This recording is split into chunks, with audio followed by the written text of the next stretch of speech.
राधे, जोर से बोलना पड़ोगे ना, आवाज नहीं आ रही ना, और आवाज लगा ले मैया है, बड़ी छोटी मैया हो। हमें जब एक मैया आपको हम बात बताए ना तो आप सोचेंगी कहाँ है, पर महाराज थोड़ी सी कथा सुनती रहोगी तो हमारे भी भैया मन लगेगा। जितनी आप कथा सुनेंगी उतनी अच्छी कथाएं होगी, अरे आप नहीं सुनेंगी, क्योंकि मैंने आपको कल बताया ना, करने वाले ठाकुर जी, कराने वाले ठाकुर जी। यही बात हमारे भैया विदित आपको करवाते, करने वाला यहाँ कोई नहीं है। हम तो भैया चौकी में कौन बैठता है, हम हो गए आपके चौकीदार है। चौकी में कौन बैठता है, चौकीदार। जमीन में कौन बैठता है, जमींदार। आप लोग जमींदार है, आप लोग भोरी भारी भैया है, हम भोरे भारे बालक है, वहां से आए। तो इसलिए थोड़ा सा ध्यान दो हमारी तरफ, थोड़ा सा ठाकुर जी की तरफ, थोड़ा सा भागवत की तरफ, थोड़ा सा इन भैयाओं के लिए, थोड़ा सा अपने घर में भी मन लगाइयो। पर अभी न आए, यहाँ से जाने के बाद लगाइयो कि अभी यहीं रोटी बनाने लग जाओ, बनेगी ना आए।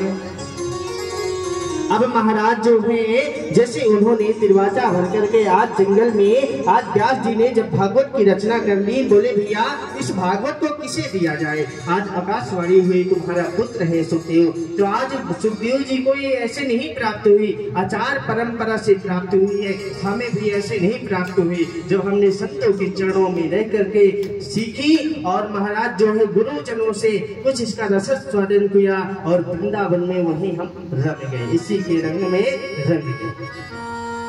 इसलिए आचार परंपरा से तो व्यास जी सोच रहे हैं कि लोग कहेंगे कि अपने पुत्र को दे दिए, अपने पुत्र को दे दिए, और जो है उसको भी महाराज उसकी हम परीक्षा लेंगे। आज जो है अपने शिष्यों को व्यास जी ने 4 श्लोक बता दिए, 4 श्लोक बता दिए, और वही 4 श्लोक जो है आज उन शिष्यों ने गुनगुनाने लगी। नटस्ते सिनाहिए बाल से जाते। अरे जब उन्होंने सुखदेव जी के कान में पड़ा, अरे ये तो ठाकुर के कितने, तो ठाकुर जी के सुंदर का वर्णन है। अरे इसके बाल कितने सुंदर हैं, ये मुस्कुराता कैसे है, ये देखता कैसे है, और इसके बाल देखो कितने घुंघराले। आज वही श्लोक सुखदेव जी के मन में चुप गए। तो आज उन्होंने जो है शिष्यों से पूछ रहे हैं कि भैया ये आप कहाँ से सीखे, जरा हमको भी सिखाओ ना। उन्होंने जवाब दिया कि देखो तो हमारे गुरुदेव के पास ऐसे 18,000 श्लोक हैं। अच्छा 18,000 श्लोक हैं आपके गुरुदेव के पास? हाँ, कौन है आपके गुरुदेव? व्यास जी हैं। चलो उनके पास। आज सुखदेव जी गए अपने पिताजी के पास, पर पिताजी दिए नहीं। उनकी परीक्षा लिए कि तुम जाओ राजा जनक की नगरी में एक तेल का डोंगा लेकर के, और ये तेल फुल भरा हुआ है, ये कहीं गिरना नहीं चाहिए। जो राजा जनक की नगरी में गए तो नारद जी भी गए संतों की परीक्षा लेने के लिए। तो राजा जनक 4 घंटे तो आए ही नहीं, और सुखदेव जी उनके गेट में खड़े रह गए। तो सुखदेव जी देखो, इसको गुस्सा तो नहीं आया, क्रोध तो नहीं आया, इसके मस्तक में सिकुड़न तो नहीं है। राधे राधे, इसके मस्तक में सिकुड़न तो नहीं है, तेल तो नहीं छलका। आज जब सुखदेव जी परीक्षा में पास हो गए तो ऐसे उन्होंने ये श्रीमद् भागवत आचार परंपरा से प्राप्त हुई, और वो फिर परीक्षित को सुनाई, फिर हम सबके बीच में आके बोलना पड़ेगा राधे राधे। ऐसा हुआ सुखदेव का जन्म।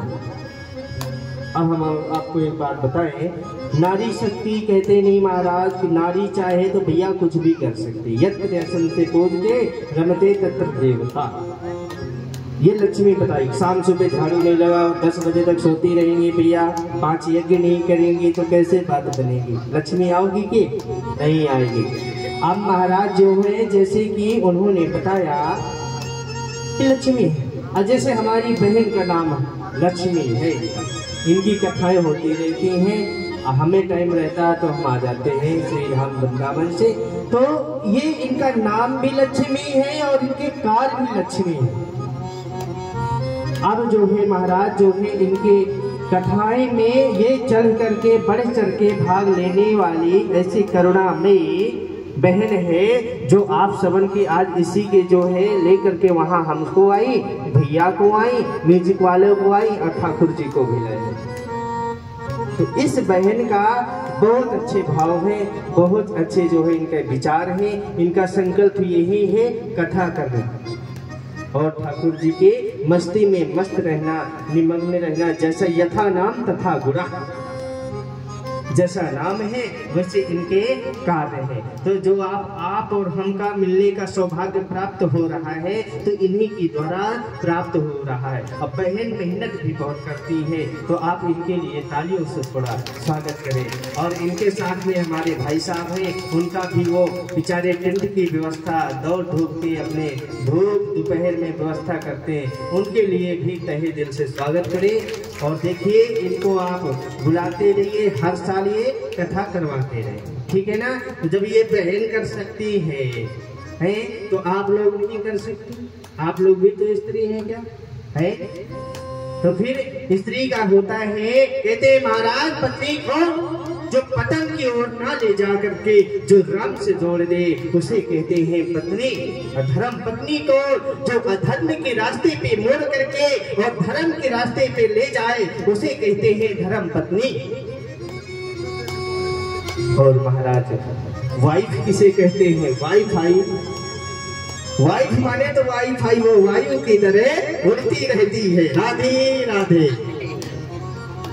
ऐसी बात नहीं, नारी शक्ति महाराज कहते नहीं। जब हम जो है वहां से वृंदावन धाम से कथा सुनाने के लिए निकलते हैं महाराज, तो हमारी एक मैया होती है और वो हमारे सिर पे फूंक मारती है। और महाराज जब हम आने लगते हैं तो छोड़ने विदाई करने आ जाते हैं। फिर महाराज मैं उनसे मैया से कहता हूँ कि देख मैया तू टेंशन ना ले, तू यहाँ अकेली है, वहाँ मेरे को हजारों की संख्या में मैया प्राप्त होती हैं। तो हर बेटे का कर्तव्य होता है कि माँ और बाप को कभी भूलना नहीं चाहिए। आप कितना भी मॉडर्न हो जाओ, पर वो फिल्म वाली हीरो मॉडर्न नहीं है। वो जो घर में बैठे हैं तुम्हारे माँ बाप, वही तुम्हारे लिए हीरो और भगवान के साथ साथ।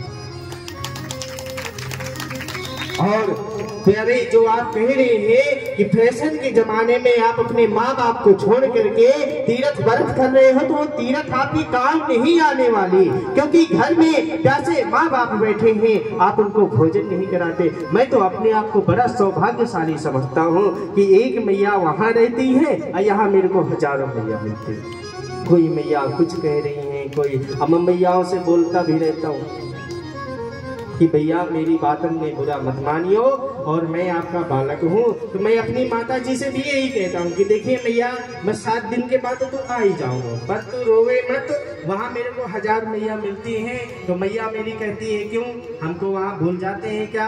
मगर मैया ऐसी बात नहीं, 7 दिन के बाद फिर आ जाए स्मरण। तो वही बात है, आप कितना भी मॉडर्न कपड़ा पहनना, कितने भी आप पहले के जमाने में जब कोई फटा कपड़ा पहनता तो उसे लोग गरीब बताते थे, है ना। और आज के जमाने में अगर कोई फटा पहनता है उसे मॉडर्न बताया जाता है, उसे बहुत पैसा वाला बताया जाता है। आप कितनी भी मॉडर्न बनना है तो भैया तुम कटे पिटे कपड़े पहनते हो, तुमसे मॉडर्न तो हमारी भैंसें हैं जो बिल्कुल भी कपड़े नहीं पहनते। राधे राधे।